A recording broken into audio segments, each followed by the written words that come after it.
রহমতের নবী কান্না করেন, ও আয়েশা কিয়ামতের দিন এমন ভয়ঙ্কর হালাত হবে, সূর্যের গরমে মানুষগুলো পাগলের মতো হয়ে যাবে।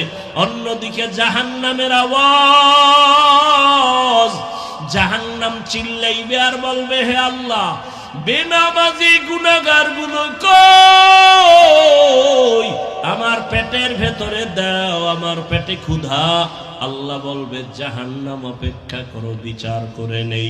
ও পর্দার আড়ালের আম্মা জানেরা, বোনেরা, আপনাদের মতো কত মা কত বোন এখনো আছে বেপর্দায় চলে না, নামাজ ছাড়ে না, মোবাইলে সময় নষ্ট করে না।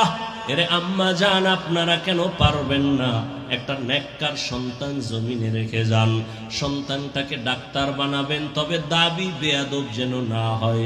আপনার সন্তানের ব্যবহারে মা বাবা, শিক্ষক, আলেম ওলামা কখনো যেন কষ্ট না পায়।